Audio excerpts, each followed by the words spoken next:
All right, so let's say, for example, you tested it and actually proved to be effective on people, and let's say, for example, it did what you would say. What would be the next step? I've never asked you this, but what would be the next step then to obviously communicate that? Obviously, would it be research journals and obviously have to be tested and all that sort of stuff, but what would be the next step from there? Mental illness and things like addiction. Right. Because these kinds of treatments, and it's not just one thing. There's a whole different kinds of things. There's pheromones, and then there's the epigenetic change, which is much more fundamental, because that can change what happened in childhood, for example. They can undo some of the damage from childhood. So there's a whole lot of different technologies, and we're working on several of them right now. But the initial use for this particular theory would be in the treatment of mental illness, things like and addiction disorders. So, for example, people who've got depression, people who've got anxiety disorders. Which is a lot of people now. People who are short-term thinking, which is typical of people who have got alcohol or drug problems. It will help them to think more long-term. So that, to me, is the immediate impact. And I think also, strangely enough, it probably is a study aid. Right. Because some of these things would actually make people more focused, more concentrated, slightly more introverted, actually. Okay. And that would help them to study. So you get university students these days, and many of them are actually hooked on things like Ritalin, just as a study aid. Ritalin is terrible. It's a long-term, got dreadful effects. Imagine if you could have something that would help you to study more effectively and be far more successful in life that had positive effects. That actually will make you, more better as a family member and sort of more responsible and those kinds of things, and more law-abiding, but also help you to focus on your study. So I think once we start actually showing that some of these things will work, I think the commercial, the business community is getting over it and say, hey, there's trillions of dollars in this kind of stuff, and we'll do it. So I have to develop some treatments. I've tried in the past to actually try and spread the word through my book. That's had very limited success. Some people are interested in it for sure.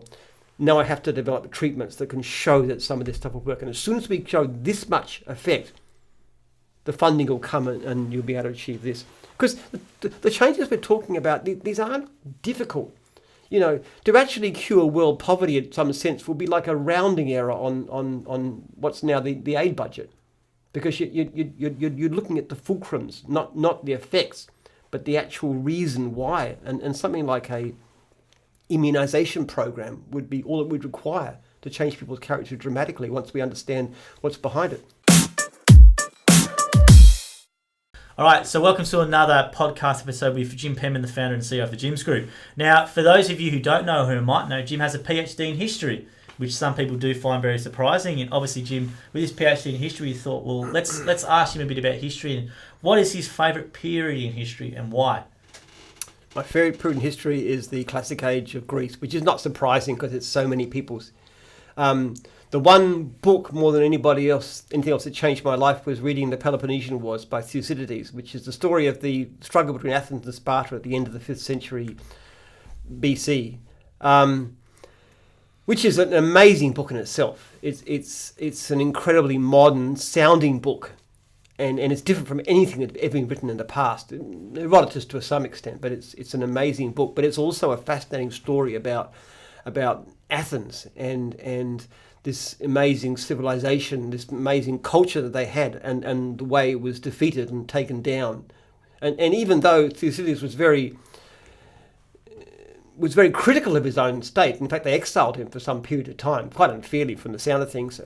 He loved Athens in a way that comes through. So you become fervently Athenian. Listen to that book, and ever since that time, and I got given that book as a present at the age of 14 by a school friend. And I've been fascinated by classical Greece.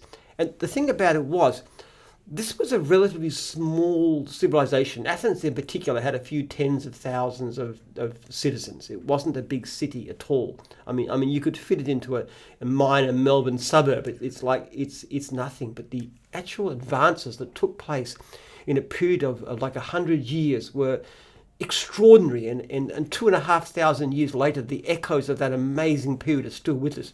You look at history, obviously, for a start. Herodotus was somebody who was active in Athens. Thucydides himself, of course. You look at sculpture, the great works of art that they had. Look at architecture, the what do you call it? The Acropolis? Yeah, the buildings on the Acropolis. What's the Temple of Athena?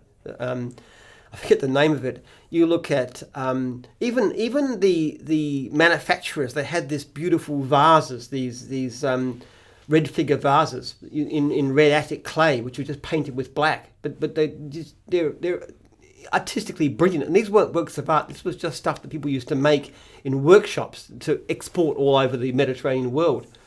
The literature. The great plays, people like Sophocles and those kinds of dramatic playwrights and the comedians. You look at philosophy. I mean, Socrates is like the foundation of Western philosophy, which is not only influenced philosophy in later periods, but also had a profound influence indirectly on Christianity. Because Christianity is a Jewish religion that got very mixed up with the Roman world and the Greek ways of thinking. So it's had all these things have had this incredible influence on the modern world. And what's so staggering about it is what caused this?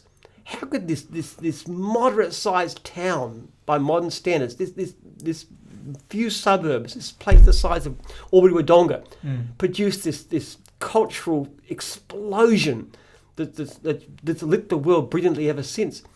And it's a great emphasis on character. There was something about those people. They weren't genetically different from anybody else, because a century earlier, Athens had been some sort of a backwater. They used to export wood and slaves and things like that, including Athenian citizens in prison for debt. So it wasn't anything great. In later periods, the creativity wasn't there. After sort of the middle 4th century, it faded away, and they lived on past glories ever since. But the great explosion of brilliance wasn't there. But for this one brief period of around about 100 years, and I haven't even mentioned people like Xenophon and so many others, and painting and music and all the other stuff they did, even though we've got no record of it. There was something about that people that made them incredibly, amazingly creative. And I believe that is down to the epigenetics. There was something in the environment, something in the culture, something in the child rearing practices, something in the way they did things that created this immensely brilliant creative culture. There is absolutely no reason why, if we understand the science behind character, we can't achieve the same thing again. What if every citizen of the Western world, or the world in general, of course, had the same brilliance and creativity the Athenians had? What it would be staggering what we could achieve. And that, to me, is a wonderful hope for humanity. What great advances in the sciences and the arts and engineering and business and everything else could be achieved if we could understand what made the Athenians such an amazing people and recreate that. What about the mythology side of it, the Greek mythology? Did you ever take much into that, or not really? Or No, not really. I think they were pretty primitive. My son, my 10-year-old son, loves Percy Jackson. He's always on about the Greek gods and goddesses. They look as part of their world. I find their religious ideas very... their gods were pretty amoral. You had Apollo, who's the god of healing, but also the god of plague. And he does things for, just because you forget to give him some offerings and he'll smite you with a disease or something like that. I don't find them particularly admirable as people. So what else? So obviously you went into detail about that period in general. So do you think obviously that relates closely to biohistory and obviously the stuff that you're trying to predict with civilizations forming? Well, that was the root cause of it really, is to understand why. Why does a civilization so brilliantly? Why does it become brilliant? Why does it fail? Why did the Roman Empire collapse so thoroughly? What went on? It was that question that I had ever since I was the age of 14 that still drives me. So was that book the thing that inspired it? That was the beginning. Right, so the book that your friend gave you inspired this whole journey? It started it. Yeah. And then other books like The Naked Ape by Desmond Morris, which is I almost completely disagree with now, and it's been superseded. But that idea of understanding humans as a kind of animal, understanding the biology, that was very influential too. But that's what launched me on the journey. So that's been that's 53 years ago. Yeah, that's obviously probably one of your main passions is trying to work out why. It's the single biggest passion in my life, is to work out what happened and then work out what we can do. How to recreate it. Yeah. Okay. All right, is there anything maybe else about the Greek or that time in the Greece that you'd love to share with people listening or enlighten them about and watching a video? Well, it's Obviously, it's obviously a mass. Obviously, you know so much about it, and you obviously tried to give us a briefing. But is there anything in detail you want to maybe talk about with it, or? look. I'd say also the other thing too. It's not in a lot of ways they were pretty brutal kind of people. If you look at what happened to Milos, for example, this was a city that was founded by the Spartans, I think. It was an island, and the Athenians didn't want to become part of their empire, and they never had been. They had no historical tie, but they just went and they attacked it, and they besieged it, and then when they captured it, they killed every man, and they enslaved the women and children, which was a pretty horrible fate in those days. They were very brutal people, and they were quite prepared to exploit others. So it was, you know, you look at it and the wonderful, the amazing things about Athens it's incredible. But then, you know, the way they treated slaves. I mean, people often talk about the Spartans, about the way they treated the helots, who were basically like subservient peasants who had to pay. But in a sense, would you rather be a helot with a wife and family, even living poorly, than, say, a slave toiling in the silver mines of Larium, for example? So you can look at things in different ways. I mean, it'd be great to be able to have that creative genius of the Athenians, but you know, some of the Christian ethics that we enjoy too, and put those together in some way. It was quite a remarkable place. Obviously, names like resonate for history still, which obviously Plato, Aristotle, things that I know. I'm just a common man, and I know those names, and obviously what Greece has done. And obviously, in recent times, Greece hasn't been the best sort of performer on the world stage economically. And they still live on their past to an extraordinary extent, but I mean, who wouldn't? I mean, who has a past like that? Oh, it's a brilliant past, isn't it? You know, that's something that you can't blame them. You can't blame it at all. Where do you think the world is heading, Jim? People tend to think that the world's heading towards ever greater heights of technology and stuff, but in my view, technology is a product of character, of a certain kinds of character which was developed under the influence of Christianity and other kinds of factors that made possible this incredible growth of science, of creativity, of business, of wealth, all made possible by a certain kinds of character.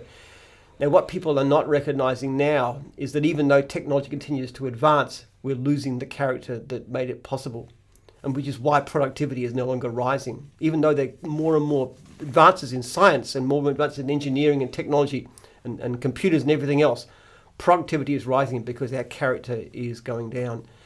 And it's one of the, even when I was quite young, as a teenager, I had a sense this was happening. And it's become very much more obvious over the past few decades. And I wanted to know why. And I spent so much of my life trying to figure out that reason. And I do believe I know, and it's got to do with the effects of wealth. Wealth and urbanization has a very destructive effect on character. So the way the world is heading right now is towards a collapse of Western civilization. That's the direction we're going into, and you can see signs of it already. Economic productivity is static, and it'll start to fall before too long. Political life is becoming more... faith in the norms of democracy is failing. Less and less people now believe in democracy. You can see that, especially amongst the young, there's a clear decline in belief in democracy and democratic institutions. The political battles, the cultural battles, become more bitter, and the rise of someone like Trump in America, and then the people who are opposing him, like Warren and those kind of people, they become more and more different and more separate and more bitter and more angry. And the way the universities are now becoming status where you can't even say certain kinds of things anymore because it might upset people. That decay is happening. You can also see declines in health. Infectious disease seems to be starting to come back a bit. There are so many signs of decay going on. We're headed for a collapse, very much like the collapse of the Western Empire, Roman Empire, except that in our case, because there are so many strong and vigorous third world civilizations, like from the Arab Middle East, that's inevitably what will happen is they'll come in and move in. That's where the world is heading towards. But, what's the but? But, pretty dire, but what's the but? If you understand what's going on, and you can look at the basic biology of the thing, it would actually be not only possible, but relatively easy to reverse this trend. And we've actually done experiments with rats which suggest that even the use of pheromones can have a dramatic effect on on character, particularly at a young age.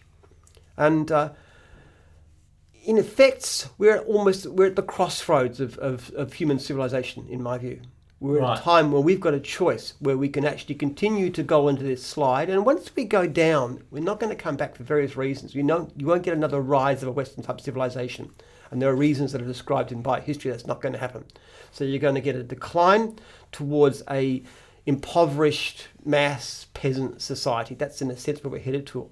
On the other hand, if we take action and we understand what's going on and we make changes which will be relatively trivial, it's like putting a certain sort of pheromone into a moisturizer, into a humidifier. Those kinds of things, very small things, or a minor sort of injection that might help people to overcome mental illnesses and so forth. We could actually transform the world and make it better in a way that's unimaginable. That we could restore creativity, we could restore economic growth, we could help poverty in the third world, we could raise the whole world to a wonderful state. We could be spreading the planets into outer space, maybe to the other star systems. How did you identify, because you said something interesting at the start, which I found was very interesting. You identified productivity was decreasing as a teenager. What made you identify that at that age? How did you come to that conclusion? No, productivity was when I was a teenager in the 60s, productivity was going up at a very rapid rate. Right. It was more because I was steeped in the history of Rome, and I could see the parallels that were so vivid with the decline of traditional morality. You look at the late Roman Republic, that's one of the books I didn't mention in the other talk about the storm before the storm, about the decline of the Roman Republic and how the norms of behaviour, political behaviour, became undone, and all these assumptions, this what in British they call the unwritten constitution, all these ideas about that were starting to come apart. And I could see the decline in sexual morality, for example, is a perfect example, and the rise of luxury and those kinds of things. It was just fairly obvious to me that it was a very, very close parallel. Because when I was a teenager, I read masses of books about the decline of Rome. It's one of the main subjects I looked at. And the parallels were so clear. We were obviously at a very, very early stage, like Rome in the sort of the 2nd century BC, with a long way to go before democracy would. But I could see the signs of it even back then. So what sort of year? Let's put a year on it then. So when are you predict? Obviously, you're saying it's the inclines, but when would you sort of think roughly? Is it like a 20, 30, 40, 50 year sort of time frame, or? If we don't do anything, I don't think democracy in most Western countries will survive more than another half century. No. Half century. Yeah. Okay. And you think that's because of the more tribalism that's becoming, sort of the right and the left becoming more like this? Or? Well, that's not a cause. That's a symptom. Right. There's a change in character that's happening more and more, and as that takes place, also what's going to make it very difficult too is because one of the things that makes democracy work is the fact that we've been becoming more and more prosperous for the past 150 years.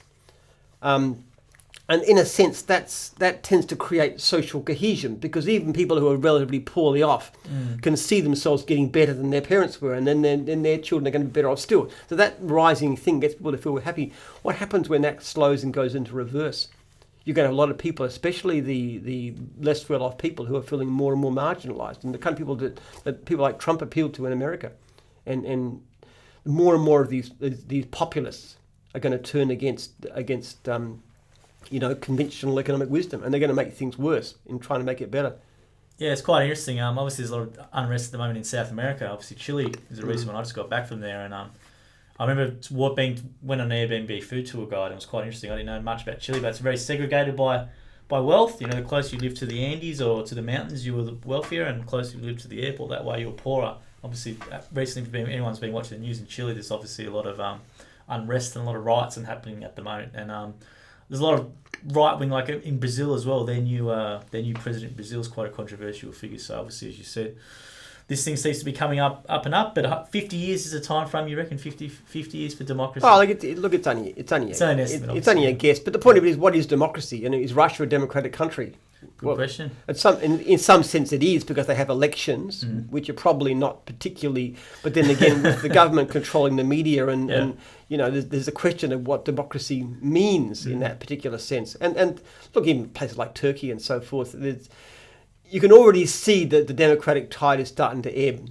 It's reached a fairly high level, but it's starting to go down. And places like Hungary and so forth and Poland, they have all kinds of policies which are they're still democracies in a sense, but they're also very anti-democratic. Well, what do you think would supplant it then? Obviously, if this, let's say, for example, this is tied away from it, what would supplant it? Well, one-man rule. Because basically, the kind of civilization, the character that undermines the West is a fairly impersonal one. It's impersonal values, belief in the law, belief in principles of democracy and republican government and so forth. That's an impersonal loyalty.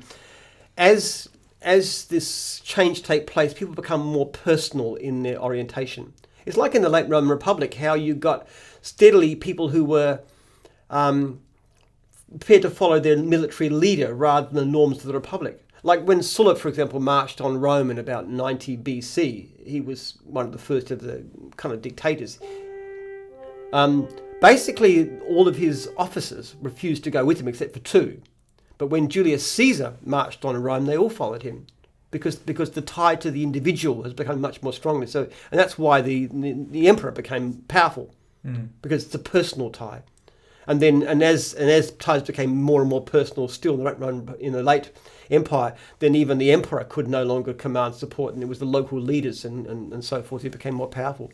So that's basically what's going to happen. You're going to get a move towards more personal government. You can also see this sign very clearly in our prime ministerial campaigns are more presidential these days. It used to be the Liberal versus Labour Party. Now it's Morrison versus whoever, and in Britain too, the same kind of thing where the leader of the party is becoming more and more powerful, and the actual parliamentary system less and less important, and you get to the stage where, eventually the personal takes over completely, and you have no longer democracy, whether you call it democracy. Because the interesting thing, of course, is the Romans considered themselves to be a republic, for a long time after the republic was no more, and they kept all the forms in place.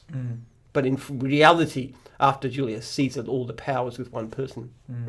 It's very true. Okay, so obviously 50 years was the estimate, but just as Jim said, it's just more about what he predicted. And obviously this is quite interesting because you said, what can we do to change it? And that's what your work is, something about character, which is obviously trying to identify that and obviously change it with pheromones and stuff like that. So you're hoping that what you can produce, hopefully via your institute, can maybe help reverse this. So let's say, for example, you did find that it did, let's say, obviously you're in a process at the moment, you've done your research and you're at a stage where, how far away from testing it actually on people? Later, within a year, I think. Hopefully some of the first start things we can do. All right, so let's say, for example, you tested it and actually proven to be effective on people, and let's say, for example, it did what you would say. What would be the next step? I've never asked you this, but what would be the next step then to obviously communicate that? Obviously, would it be research journals and obviously have to be tested and all that sort of stuff, but what would be the next step from there? Mental illness and things like addiction. Right. Because these kinds of treatments, and it's not just one thing, there's a whole different kinds of things. There's there's and then there's the epigenetic change, which is much more fundamental, because that can change what happened in childhood, for example. They can undo some of the damage from childhood. So there's a whole lot of different technologies, and we're working on several of them right now. But the initial use for this particular theory would be in the treatment of mental illness, things like and addiction disorders. So, for example, people who've got depression, people who've got anxiety disorders, which is a lot of people now. People who are short-term thinking, which is typical of people who have got alcohol or drug problems. It would help them to think more long-term. So that, to me, is the immediate impact. And I think also, strangely enough, it probably is a study aid. Right. Because some of these things would actually make people more focused, more concentrated, slightly more introverted, actually. Okay. And that would help them to study. So you get university students these days, and many of them are actually hooked on things like Ritalin, just as a study aid. Ritalin is terrible. It's a long-term, got dreadful effects. Imagine if you could have something that would help you to study more effectively and be far more successful in life that had positive effects. That actually will make you, more better as a family member and sort of more responsible and those kinds of things, and more law-abiding, but also help you to focus on your study. So I think once we start actually showing that some of these things will work, I think the commercial or the business community is getting over it and say, hey, there's trillions of dollars in this kind of stuff, and we'll do it. So I have to develop some treatments. I've tried in the past to actually try and spread the word through my book. That's had very limited success. Some people are interested in it for sure. Now I have to develop treatments that can show that some of this stuff will work. And as soon as we show this much effect, the funding will come and you'll be able to achieve this. Because the changes we're talking about, these aren't difficult. You know, to actually cure world poverty in some sense will be like a rounding error on what's now the aid budget. Because you're looking at the fulcrums, not the effects, but the actual reason why. And something like a immunization program would be all it would require to change people's character dramatically once we understand what's behind it. And I'm not talking about any great social engineering thing. I'm just talking people wanting this sort of stuff because they know it can help them to be more successful and their children be more successful. And if you knew that you could have a treatment that would make your kids happier and better adjusted and more likely to succeed in school and less likely to, get pregnant and all this kind of stuff too. I mean, wouldn't you want it for your kids? Particularly because it's a natural process. It's not like some peculiar drug. It's something that's actually part of the natural environment. Well, we'll leave it there, Jim. It's quite interesting. I didn't know that was going to end with that, but we'll leave it there. As right, if people have been watching this a bit, you will obviously know about Jim's fascination with history and biohistory, and obviously his ISN as well. For your first time watcher of this, ISN, just punch that into Google, and you can see Jim's Institute for Social Neuroscience. And we watched some previous episodes as well, where Jim goes into depth more about his research and what he's trying to do there. So we'll leave it there. Make sure you subscribe, give us a like, give us a comment. Any interaction on the iTunes store would be great. And obviously on YouTube as well, leave a comment or question there. Obviously head to Jims.net. If you actually want to ask Jim a question to answer on one of these podcasts, like Andre Barber did before on education, please go to www.jims.net, and there is a Meet Jim section, and obviously under there is Ask Jim. Leave a question there and we'll put it to Jim. But thank you for doing this, Jim. Just for people watching, we do these in a massive block. So we've been here for a couple of hours, and I know it's taken a lot of Jim's time, so we appreciate you doing this, and thank you very much. Until next time, we'll see you then.